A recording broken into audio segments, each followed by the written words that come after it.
Hello, hello les amis, Balance, ascendant Balance, signe lunaire en Balance, bienvenue pour cette guidance. Aujourd'hui, nous regardons quels sont les messages que vos guides et l'univers souhaitent vous transmettre pour la période du 15 février au 15 mars 2025. C'est une date indicative, vous le savez, hein, ce sont des énergies, donc ce tirage peut parler à certains d'entre vous dès à présent et parler à d'autres bien plus tard que cette période que je viens de donner. N'hésitez pas à revenir sur ce tirage. Je vous rappelle que de toute façon, il s'agit d'un tirage général qui ne peut pas parler à tous les balances de la même façon et en même temps. Donc, je vous prie de faire preuve de bon discernement, de ne prendre que les messages qui vibrent avec ce que vous vivez, que ceux qui vous apportent la lumière dont vous avez besoin et uniquement cela. N'hésitez pas à adapter mon vocabulaire à votre situation. Pour terminer, avant de commencer, je vous rappelle il est toujours intéressant de regarder la vidéo de votre signe ascendant et de votre signe lunaire pour avoir quelque chose d'un peu plus précis et que ça ressemble plus à un tirage personnalisé. Allez, avant de regarder cette première carte générale, n'oubliez pas de liker pour m'encourager avec l'oracle des rebelles sacrés, le message que l'on souhaite vous transmettre ici, restaurer et reconstituer. On voit cette jolie illustration qui vous invite à savoir vous mettre peut-être un peu, entre guillemets, en retrait, à vous reposer, à restaurer vos énergies. Vous avez peut-être besoin de prendre le temps pour vous, d'écouter davantage votre corps, ce qu'il vous dit, les signaux qu'il vous envoie. Vous avez besoin de vous promener dans la nature, par exemple, de lâcher ce que vous êtes en train de faire, de vous recentrer sur vos énergies intérieures, vitales et personnelles. Ça concerne particulièrement les personnes qui se sentent un peu en transition, parce qu'ici, vous êtes un peu invité à passer à un niveau d'expérience différent, à vivre de nouvelles expériences, un peu comme si c'était un peu la fin de quelque chose, mais pas tout à fait, et que vous n'étiez pas encore dans l'autre paysage, ce moment transitoire, justement, qui va vous faire passer d'une ancienne vie à une nouvelle vie, va vous parler encore plus à vous. Hein. On vous dit de garder confiance en tout cas, parce que le prochain niveau, vous ne le raterez pas juste parce que vous prenez le temps pour vous. Hein. Vous avez juste le pouvoir et l'énergie ici d'atteindre le niveau supérieur. C'est juste que vous avez besoin aussi, même si ce n'est le temps que d'un instant, de prendre du repos pour vous rééquilibrer. Vous avez fait beaucoup d'efforts et c'est le moment de vous faire confiance pour la suite des aventures. Voilà comment je vois ce début de tirage, le message qu'on vous envoie. Alors, quel message l'univers et les guides souhaitent-ils envoyer à tous les balances, ascendant balance, signe lunaire en balance, qui regarderont cette vidéo avec restaurer et reconstituer? Qu'est-ce qu'on peut vous dire ici, les amis balance? Nous avons la force, on est bien dans les énergies, on est bien dans la force vitale, la fatigue, l'épuisement, l'énergie, on va dire, primaire et vitale, hein, avec la force. C'est souvent, quand elle est inversée, par exemple, elle nous parle de grosse fatigue, d'épuisement ou quelque chose comme ça. On a donné beaucoup, on a atteint certaines de ses limites et on n'a peut-être pas pris le temps de s'écouter. Alors c'est pas, ça a été fort en émotion peut-être aussi, et ces énergies ici, on vous demande de les reconstituer parce que ces énergies, c'est celles aussi qui vous permettent de vous sentir fort, brave, courageux, déterminé. Et c'est cette énergie, cette confiance en vous restaurer et reconstituer qui vous permettra d'attaquer la prochaine étape, le prochain niveau, quand vous allez passer le sas, entre guillemets, dans la zone transitoire où vous êtes. Vous avez déjà passé la première porte, ici la seconde, et il vous faudra juste un tout petit peu de motivation, de courage, d'ambition, de pouvoir de réalisation pour continuer votre route. Voilà, c'est pas forcément, ça dure pas forcément des journées, hein. C'est vraiment d'écouter, de se recentrer sur soi. Avec l'oracle de la musique, quel message on souhaite vous transmettre? Amis Balance, ascendant Balance, signe lunaire en Balance. Alors, certains Balances sont peut-être très en colère aussi, hein, avec ces énergies de force. La force, c'est l'explosivité, c'est être explosif, avoir peur que tout explose. C'est l'énergie, l'électricité, le genre de choses comme ça. Et donc peut-être qu'ici on nous dit de prendre du recul par rapport à tout ça, de s'éloigner des climats de tension pour s'écouter beaucoup plus attentivement et se reconstituer dans le sens où souvent la colère nous fait nous transformer en quelqu'un d'autre que nous, quelqu'un que nous ne sommes pas au plus profond de nous-mêmes. Et ici, il est question de vraiment vous retrouver. Quel message pour les balances? Les cloches et clochettes. Alors, c'est une énergie assez plutôt douce, hein, les cloches et clochettes, puisqu'elle nous parle de l'aide divine, du soutien des forces invisibles. C'est une certaine forme d'aide, hein, l'aide divine, on va dire, la protection, la bénédiction, la chance. Et quelque part ici, on nous dit qu'on vous accompagne, on vous protège. On vous protège en tout cas déjà pendant ce temps de pause, de repos. Vous avez besoin aussi peut-être de vous, comment dire, de vous reconnecter avec votre chance, avec ce rendez-vous spirituel ici. Peut-être que c'est ça aussi, vous êtes en train de passer peut-être à un niveau spirituel plus élevé. Il y a une expérience de vie très importante ici qui vous a peut-être appris des choses et qui vous permet d'évoluer en tant qu'être humain. Hein.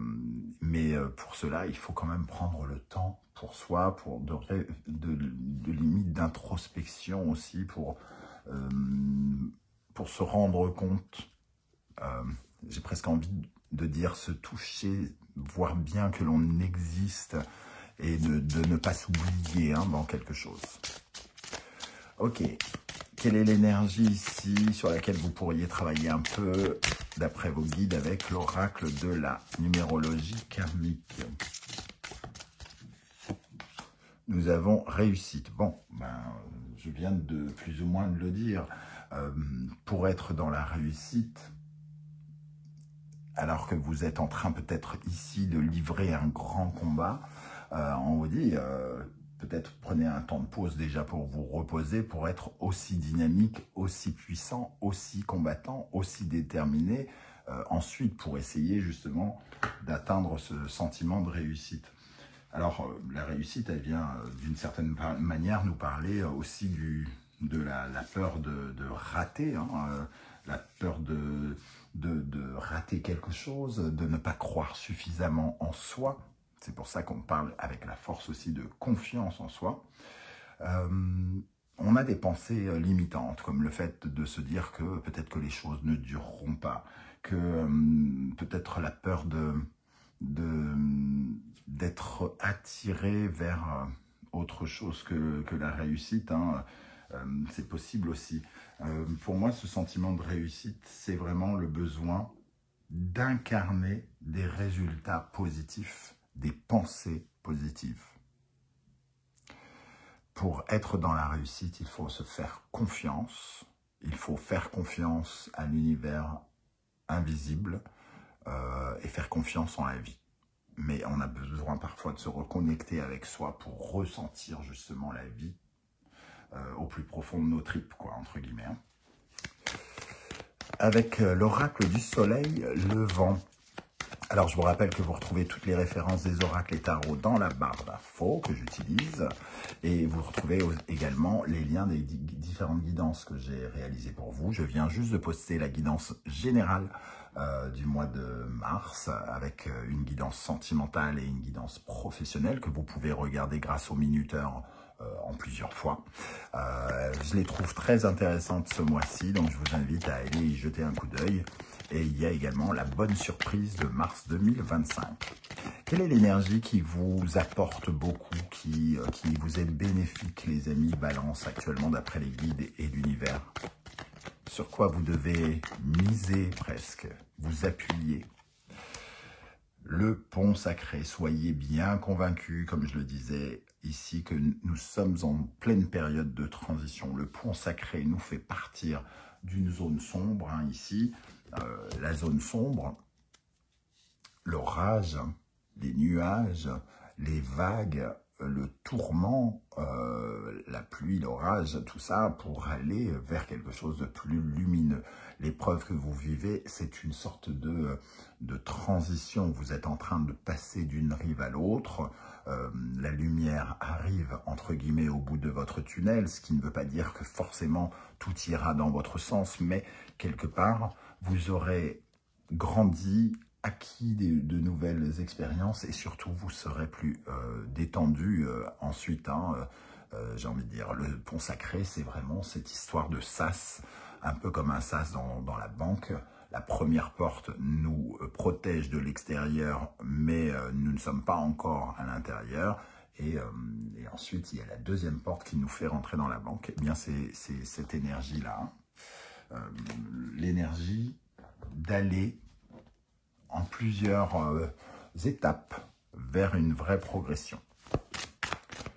Allez, ici pour les balances, quelle énergie accompagne ce pont sacré? Qu'est-ce qui vous est particulièrement bénéfique, les amis? Balance, qu'est-ce qui vous est particulièrement bénéfique? La reine de denier. Bon, on a failli avoir le roi de denier qui a failli se retourner et c'est la reine de denier qui vient finalement. Donc ici, il y a quand même un sentiment de retrouver son indépendance, son autonomie. On était peut-être embarqué dans une histoire indirectement qui nous a un peu volé de notre liberté. Cette reine de denier, elle nous parle exactement de se promener dans la nature aussi, hein, d'être accroché dans la terre, bien ancré, consolider sa confiance en soi, consolider les armes, les capacités qui nous permettent d'avancer, de construire, de surmonter les obstacles, qui créent à la fois l'autonomie, la confiance, la détermination de construire quelque chose. Il y a un pont qui peut être aussi basé sur la richesse. Alors quand je dis la richesse, c'est pas forcément l'argent, ça dépendra. Il y a peut-être une dynamique de s'enrichir autrement ou de s'enrichir d'argent, mais en tout cas s'enrichir grâce à cette période de transition. On apprend beaucoup sur quelque chose qui devrait nous donner davantage confiance en nous, par exemple. Il sera bientôt le moment de regarder tout le chemin parcouru et probablement de regarder aussi avec fierté la personne que vous avez été et que vous êtes devenu grâce à cette expérience. Ok. Quelle est l'énergie qui, au contraire, vous, j'allais dire vous rabaisse, peut-être pas à ce point-là, mais qui vous tire vers le bas, qui vous tire vers le bas, qui vous empêche d'évoluer ou de vous épanouir, sur laquelle vous pourriez travailler? L'énergie qui vous tire vers le bas, le tambour taiko. Alors le tambour taiko qui normalement est une énergie extrêmement positive puisqu'elle parle du sourire, du bonheur. Ici, ça nous parle peut-être d'un sentiment d'insatisfaction permanent, de frustration, d'avoir des difficultés à avoir accès justement à ce sourire, à ce bonheur, soit parce qu'on regarde ce que l'on n'a pas et ce que l'on aurait voulu avoir ou ce que l'on rêverait d'avoir, au lieu de regarder vraiment ce que l'on a. Et la deuxième chose, c'est peut-être d'être convaincu qu'il y aurait pu avoir une issue plus positive, plus jouissive à quelque chose. Hein. Peut-être qu'on regarde finalement avec ce tambour taiko, c'est un peu comme si on regardait le verre à moitié vide plutôt que le verre à moitié plein. Il y a peut-être de la satisfaction à avoir, mais qu'on n'arrive pas à avoir. Il y a peut-être du bonheur à ressentir, mais quelque chose nous empêche de vraiment le ressentir, par exemple. Ça nous parle en tout cas de ce genre de choses. Donc, essayez de vous reconnecter avec le sentiment de joie, de bonheur, d'essayer d'éloigner le sentiment de frustration, de déception, d'insatisfaction qui pourrait arriver avec ce que vous vivez actuellement. Quelle énergie vous tire vers le bas? Sur quoi vous pourriez travailler, les amis? Balance, ascendant balance, signe lunaire en balance. Comme celle-là. Le 10 d'épée. Ça nous parle de trahison, ça nous parle de déception, de désillusion, de douleur, de peine. Mais il y a quelque chose qui nous tire vers la fin. Il y a la fin, comme on le disait, hein, ici, on est dans une période de transition, entre guillemets, et le 10 d'épée nous dit c'est la fin. Il y a quelque chose peut-être à laisser derrière, le mental doit rester derrière, la trahison, la peine doit rester derrière. On ne va pas vivre toute notre vie avec ça dans la tête. Ça serait donner trop de pouvoir à ce que l'on a vécu et qui nous a finalement déçus ou qui nous a fait mal. Il faut savoir faire le deuil et quelque part être résilient par rapport à toute ce sentiment de souffrance peut-être ou de pénibilité qu'on a pu ressentir. Prendre soin de soi. Prendre soin de soi, c'est aussi refuser la douleur. Donc refuser de regarder ce qui a fait la douleur et accepter de passer un cap et d'aller mieux, de regarder la suite. Ok. Quels sont les messages des guides et de l'univers pour les balances avec l'oracle bleu? La fidélité. On parlait de trahison ici, hein, donc les arts. Et une troisième, l'automne. L'automne nous parle d'une période de bilan. L'automne, c'est le moment de faire le tri, de se séparer, de lâcher des feuilles. Et ici, ça nous parle de vous reconnecter à vous, parce que finalement, ce sont des notions, les arts et la fidélité, qui vous correspondent assez. Et la fidélité, je la vois plus comme une trahison, c'est vraiment, je ressens ça. Et on doit embellir quelque chose qui n'est pas beau, j'ai l'impression. C'est ici l'heure du bilan, mais c'est aussi le fait de lâcher des pétales de choses qui n'ont pas vibré. Les arts, c'est la vibration, c'est des souhaits aussi, quelque part, des prières que l'on doit laisser derrière soi. On doit se préparer à un nouveau printemps. Ici, c'est vraiment la phase où on se repose, restaurer, reconstituer. C'est un peu aussi une énergie d'hiver, d'automne et d'hiver. C'est le moment où l'arbre se déleste de ses feuilles mortes pour se donner de la force pour affronter l'hiver et pour commencer à refaire remonter sa sève pour le printemps. Donc c'est une sorte de moment, un peu de creux, hein, quelque part. On vous dit que c'est un moment de creux où il faut re-remplir les batteries, entre guillemets, hein, pour ensuite passer la dernière étape, passer le dernier stade, mener la dernière bataille peut-être pour certains. Et voilà, c'est une sorte de dynamique pour terminer quelque chose. Avec l'oracle des portes de l'intuition, nous avons ici l'intuition, justement. Votre intuition vous souffle des messages, suivez ses conseils, nous disent les guides. Et nous avons la méditation, détachez-vous de vos préoccupations habituelles nourries par votre ego. Ici, on est dans la réceptivité, dans les deux cartes. On est dans l'intériorité, donc un moment de connexion avec soi, où on lâche prise avec ce que l'on vit. On prend le temps de sentir que l'on existe, que l'on est, que l'on vibre, que l'on vit. et on se détache de tout le reste pour justement donner de la force à son corps et donner de la force à son esprit. Voilà les amis, Balance, comment je ressens ce tirage. Je ne sais pas si ça vous parlera et comment. J'espère que vous viendrez nombreux commenter juste en dessous. Pensez bien à liker, à partager, à vous abonner et à commenter, même si c'est un simple coucou. C'est toujours bien sympathique de votre part de me dire que vous êtes passé par là et ça aide un peu l'algorithme à mettre mes vidéos en valeur. On se retrouve très bientôt avec de nouvelles guidances. N'hésitez pas à aller regarder la guidance générale et sentimentale et professionnelle et ainsi que la bonne surprise. En attendant, prenez bien soin de vous les amis Balance. Merci d'être là et à très très bientôt. Ciao, ciao.